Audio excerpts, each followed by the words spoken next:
matin, le commentaire de Fred Bérard. Et il a hâte que la saison commence, André, je le vois, je le sens, il est tout énervé, là. C'était le tournoi de golf hier. Y a-tu mis son chandail du Canadien? Non, Fred, mais ça sent le go Habs go chez Fred Bérard ce matin. Salut. Il nous laisse aller. Je sais pas, des vous, ah ouais. Traiter des intentions. Non, mais il va y avoir un beau petit club cette année quand même. Oui, ça va être le fun. Ça, là, on commence à jaser. Là, la dernière année, c'était déjà pas mal le fun, je te dirais. Ouais. D'avant, c'était le warm-up du warm-up. Mais là, ça vient avec une certaine pression, hein, cela dit. Oui. Là, il faut commencer à gagner. Écoute, les espoirs sont peut-être pas, comment je te dirais, d'aller chercher la coupe, là, mais... Non, pas encore. Ça va prendre une présence dans les séries, ça, c'est officiel. S'ils les font pas, là, Martin va en entendre parler, mais écoute, j'ai très bon espoir. Ils veulent pas le dire, mais c'est pas mal, probablement l'objectif. Effectivement. Effectivement. Qui a de la pression? Patrick Laney, Kirby Dack, qui bon, tu vas me dire, ils en ont peut-être tous, là, mais il n'a-tu plus... Si Patrick Laney a de la pression, il le cache bien, on va dire. Oui, ça, c'est ça. Il a l'air nerveux. Écoute, en dessous, puis aller jouer en pantoufle, puis prendre son Beauvril. Là, c'est clair. Pas de différence. Moi, des joueurs comme ça, malheureusement, là, je comprends le lancer, le talent, mais c'est parce que si tu te pognes le moineau à journée longue comme ça, sauf une fois de temps en temps, en avantage numérique, ça donne rien. Tu sais, moi, mes billets, comme tu sais, sont juste derrière les oreilles, là, le cercle de mise en jeu à gauche, là où se trouve Laney la plupart du temps en avantage numérique. Écoute, des fois, j'ai l'impression, je dis, coudonc, ils l'ont-tu cloué là avec ses patins, il bouge pas. Je fais rien là, il faut retourner. Là, il est prêt. Hey, c'est un grand branleux, ça. Honnêtement, moi, je suis DG d'un club de... Non, ça va pas arriver. Pas des gars comme ça, parce qu'ils ont l'effet éteigne noir, je trouve. Sur les... Ça a l'air que c'est un bon Jack, là, les gars l'aiment bien, tant mieux pour lui. Mais, écoute, avec le talent qu'il a, qu'il fasse moins de 40 buts par année chaque année, c'est quasiment un sacrilège, en fait. Oui, effectivement, on peut voir ça de même.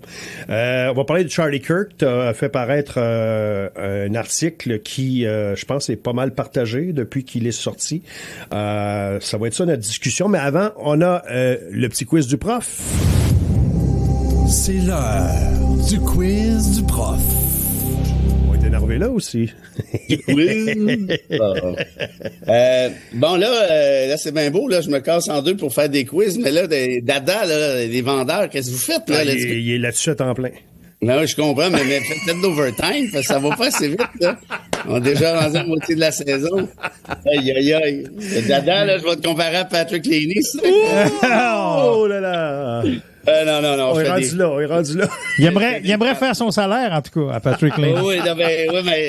mais moi, je veux bien, mais je donne des quiz pour faire le salaire de Laney, mais là, il faut capituler. C'est vrai que tu fais ta part, Fred. Écoute, 7,8 millions. Tu fais des passes à la palette. Non, c'est une blague, Dada, je t'aime beaucoup. Ben oui. Mais va quand même chercher une commandite, OK? Alors là, écoutez bien ça, cette question-là. Oh là là, qu'elle est belle.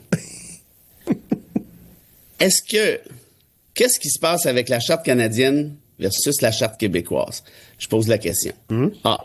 Est-ce que la charte canadienne est née avant la charte québécoise? Ça, c'est A. B. Est-ce que la charte québécoise est née avant la charte canadienne? C. Il n'y a pas de charte québécoise. Oh là là! Ah, André dort. Non, mais j'essaie de me concentrer. Je me concentrais, oui. OK, alors... D, il n'y a pas de charte québécoise. D, Kirby Dack va jouer à la défense cette année. Donc, on vient de réveiller André. On est loin du deuxième centre. C'est ce qu'on comprend. OK, alors allez-y gaiement, toujours au 825-255-9909 pour l'honneur, bien sûr, encore ce matin.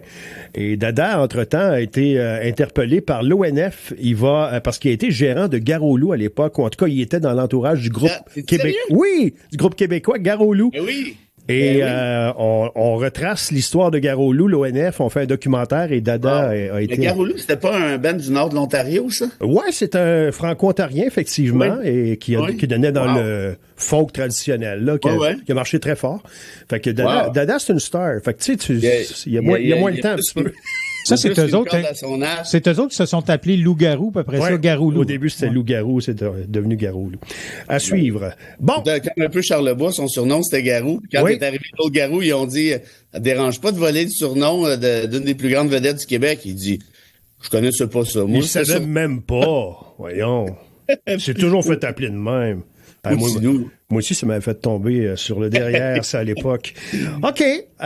Donc, un papier qui a été signé. On va d'abord mettre la table en disant que l'attention est toujours très présente, on s'entend, là, depuis l'assassinat de Charlie Kirk. Et ça se sent également ici au Québec. Hein, Fred, tu peux en témoigner. Hey. Là, ce matin, là. Oh là. Bon, je vais faire une histoire courte. J'écris ma chronique de concert avec le chef de pupitre à Nouveau, où je travaille. Et là, hier, j'envoie ça, là, comme d'habitude, à 3-4 heures. Il m'appelle 10 minutes après de l'avoir lu. Écoute, Frédéric, je pensais qu'il y avait un problème avec la chronique, là, tu sais, ça peut arriver, là, tu sais, je veux dire, des fois, on est bon, des fois, on n'est pas bon. Et il dit, écoute, je veux juste te laisser le soin, puis j'ai parlé à l'autre big boss. Si tu veux ne pas publier ta chronique, c'est bien correct. J'ai dit, non. J'ai dit, pourquoi? J'assume. Il dit, es-tu sûr? J'ai dit, ben, absolument. Il dit, c'est parce que là, nous, on a passé une fin de semaine à gérer des menaces de mort. Envers un autre collègue? Ouais. Et, je dirais pas qui, de toute façon, c'est pas important. Non. Et là, j'ai fait, ouais.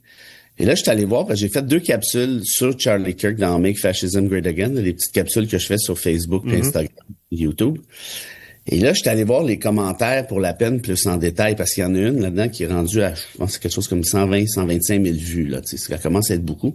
Il y avait, je sais pas combien de centaines, sinon de milliers de commentaires. Et effectivement, il y a des commentaires là-dedans qui se qualifient comme menaces de mort ou menaces de voie de fait.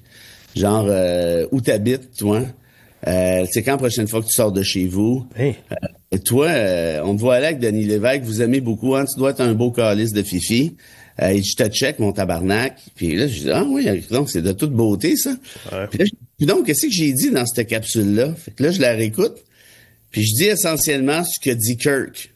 OK? Puis je finis en disant, ceci dit, on va pas se tirer dessus. Je vais jamais cautionner l'assassinat de quelqu'un. C'est pas de même que ça marche en démocratie.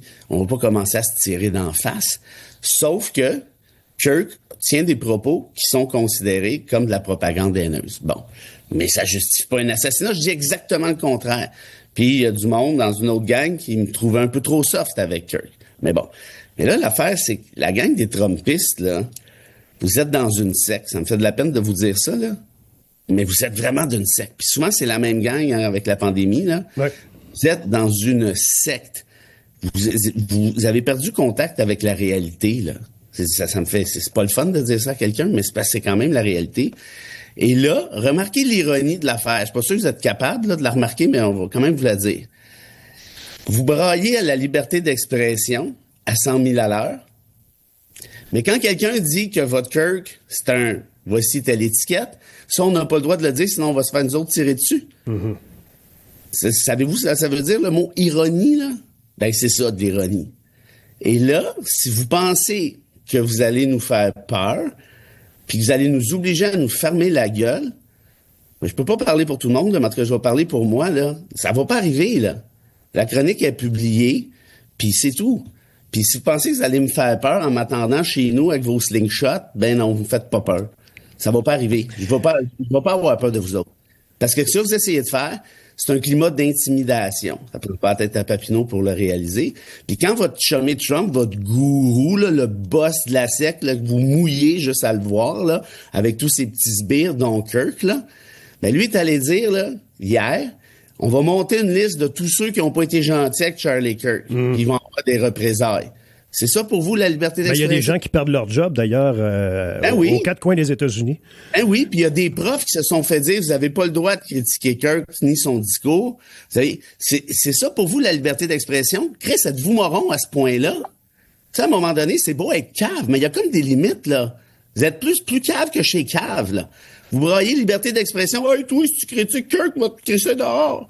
Moi, te tirer dessus. » C'est quoi le bout qui rentre pas dans le coco, là? Où c'est que ça déconnecte? C'est-à-dire, vous êtes dans une secte. Le gars est en train de nous mener dans le mur. Le gars est en train de faire planter notre économie avec des tarifs, puis toi, t'es content, tu fais un gros sourire de tata. C'est incroyable. Et en plus, lui, il en rajoute, il met de l'huile sur le feu. Hier encore, il est allé dire, on va tout faire pour venger l'assassinat de Charlie Kirk. Oui, c'est ça. Venge-les, gros cave. C'est un gars d'extrême droite qui a tiré dessus. C'est un gars d'extrême droite, c'est un gars de ta gang qui a tiré dessus. Ben, venge-les. Fait que tire les gars de ta gang. Non, mais c'est parce qu'à un moment donné, ça va. Puis ici, là, notre bas côté national, t'as dit, c'est la gauche radicale qui l'a assassiné. Fuck you! C'est pas la gauche radicale. C'est un gars de ta gang. C'est un Trumpiste. T'as 93% des attentats aux États-Unis qui sont menés par l'extrême droite. Allez voir la revue Libération. T'as dit très clairement. Puis là, c'est encore la gauche radicale. Mais c'est parce que vous êtes plus dans la réalité, là. Vous créez des sophistes qu'on appelle l'homme de paille. Ah, regardez, il faut attaquer la gauche radicale. De quoi tu me parles? De quelle gauche radicale? Regarde, on te dit, il faut pas qu'il y ait d'assassinat. Bon, là, ça va. Maintenant, là, ça fait longtemps que je m'étais pas fâché, mais là, je suis fâché. Parce que là, il y en a qui se sont fait menacer dans les chroniqueurs. Non seulement eux, personnellement, mais leurs enfants. Là, on en est là. Il y en a un chroniqueur du Journal de Montréal. On me l'a raconté hier. Je dirais pas son nom non plus. Lui, il pense démissionner. Parce que là, la gang de petits wobos sont partis contre ses enfants. Fait que bref, si vous pensez que vous allez nous faire peur, je peux pas parler pour les autres. Mais moi, vous allez pas me faire peur, vous allez pas me fermer la gueule. Alors, je vais réitérer ce que je vous ai dit. Votre Kirk, c'est un gars d'extrême droite. C'est un malade, c'est un coco. OK? Puis je vais vous donner des exemples. Puis là, dites pas, un libéral, tu comprends pas l'anglais. C'est hors contexte. Je comprends l'anglais, là. OK? J'enseigne à McGill. OK? Là, mon petit prout, ça va, là. Je suis capable de lire l'anglais. J'ai fait ma maîtrise en anglais aussi. Je donne des conférences dans le monde en anglais. Je donne relax, là. Là, je vais te dire un article qui vient de The Guardian. Ça, c'est le plus grand média britannique, peut-être le plus grand média en Europe, peut-être le plus grand média dans le monde, le plus sérieux. Je vais vous lire des extraits de ce qu'a dit Kirk. Puis là, au lieu de faire va cliquer sur la petite chronique, puis va cliquer sur le petit Guardian. Mais ils ont toujours réponse, c'est hors contexte, frère. Ben oui. Regarde, tu vas me fâcher. Là, je vais vous lire des extraits qui sont pas hors contexte. OK? Écoutez ça, là. Kirk a dit, quand je vois un pilote d'avion noir, je me dis, oh boy, j'espère qu'il est qualifié. Pas raciste, ça, hein? Bon. Puis là, vous allez garder ceci, s'il vous plaît, en filigrane. L'article 319 du Code criminel canadien empêche le discours haineux, l'incitation à la haine contre des groupes identifiables. OK? Si quelqu'un dit, quand je vois un pilote d'avion noir, je me dis, j'espère qu'il est qualifié. Non? OK, on continue. Ça arrive tout le temps maintenant dans les villes américaines. Les Noirs rôdent et ciblent les Blancs. C'est un fait et ça arrive de plus en plus souvent. Les preuves de ça? As-tu un petit quelque chose? Non, OK, c'est pas grave. Kirk disait, les femmes noires n'ont pas le cerveau suffisant afin d'être prises au sérieux. Yes. Elles volent les jobs des personnes blanches. Ça, c'est pas raciste, ça, hein? Ben non, c'est bien correct, ça. Non, c'est une critique des programmes d'inclusion. Hey, peut-être innocent, c'est un moyen temps. On continue. Tu dois maintenant, Taylor Swift, rejeter le féminisme. Ouais. Soumets-toi à ton mari. C'est lui qui décide. Je continue.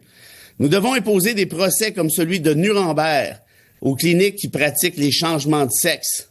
Les procès doivent avoir lieu dès maintenant. Ça c'est bien correct, ça, hein? C'est pas nazi, pas en tout, ça. Ben non, tout est beau.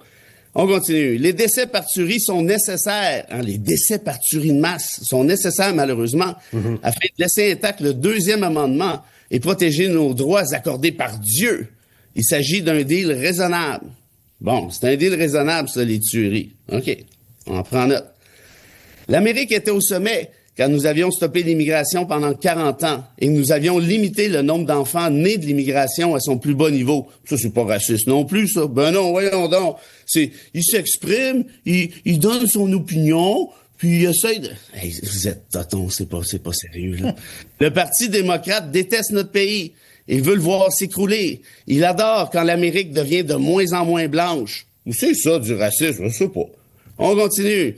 La stratégie du grand remplacement est bien en marche chaque jour à nos frontières du Sud.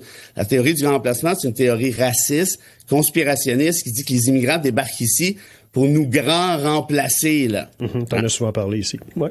L'islam est incompatible avec la civilisation occidentale. OK, un musulman peut pas vivre ici. Essentiellement, c'est incompatible. Bon, OK. L'islam est l'épée que la gauche utilise afin de couper la gorge des États-Unis. Fait que la gauche, on utilise les musulmans pour couper la gorge des États-Unis. Ben, coudonc. Là, je vous ai gardé le petit bijou pour la fin. Écoutez bien ça, là. Ceux qui étaient bien fâchés quand on a dit qu'il était un espèce de coucou, là, écoutez bien ce bout-là. Monsieur Kirk, vous êtes contre l'avortement? Ben oui. Ouais. Si votre fille de 10 ans, se faisait violer, seriez-vous encore contre l'avortement? Oui, je serai encore contre. Ma fille devra accoucher et le bébé devra naître. Ouais, ça, c'est son fanatisme religieux qui parle, là. C'était un peu ça aussi, là, Charlie Kirk. Fait que ceux qui disent, ouais, mais il n'y a pas de contexte pour dire des niaiseries comme ça. Puis là, ce matin, je me suis fait du bien. Parce qu'honnêtement... On l'a senti. Vous êtes décourageants tellement vous êtes innocents. Ben, mettez pas tous le chapeau, là. Mettez pas tous le chapeau, là. Non, vous êtes pas Trumpistes, mettez pas le chapeau. Si vous mettez le chapeau, ben, haïssez-moi, ça me dérange pas. Et ceux qui disent qu'il y allait, pour des discussions objectives sur les campus. Ah oui, j'arrive sur un campus, j'ai dit, hey, toi, la femme noire, t'es une belle niaiseuse. Qu'est-ce que tu fais sur un campus universitaire? Va faire le lunch à ton mari, puis si tu te fais violer, ben, t'accoucheras. C'est une belle discussion. Ça élève le niveau de la démocratie, ça fait pas de doute. Moi, des discussions de même, j'en prendrais tous les jours. Voilà. L'article est disponible. Vous pouvez le retrouver sur les réseaux sociaux ou si vous suivez Fred, c'est déjà la chronique, plutôt l'article a été pondu pour Nouveau. Donc, hier soir, je pense, Fred? Ou ce matin. Ce matin, d'accord. Fait que pour aller plus en profondeur, l'article est là et les citations que tu as mentionnées sont toutes là également. Fait que voilà. Pour ce qui est de la question d'aujourd'hui, parce qu'on va se quitter là-dessus, on est pas mal rendu là. La Charte québécoise avant la canadienne, dit Denise. La Charte québécoise est arrivée avant, dit également une autre auditrice ou un auditeur. Les deux chartes, soit canadienne et québécoise, il y a deux chartes. Ça, c'est Françoise qui dit ça. Quelqu'un qui dit qu'il n'y a pas de charte québécoise. Bref, ça va dans toutes les directions ce matin, Fred. Tu nous as eu, là? Ah, je vous ai eu. Ben, tant mieux, il était temps que j'en ai un. Alors, oui, il y a une charte canadienne. Oui, il y a une charte québécoise. On discutera de ça davantage éventuellement. La charte canadienne s'applique moins largement que la charte québécoise. La charte québécoise s'applique à toi, le citoyen, versus l'État, mais s'applique aussi entre deux citoyens. La Charte canadienne, elle, s'applique seulement le citoyen versus l'État. Puis les droits protégés se ressemblent avec certaines nuances. C'est là-dessus qu'on reviendra éventuellement.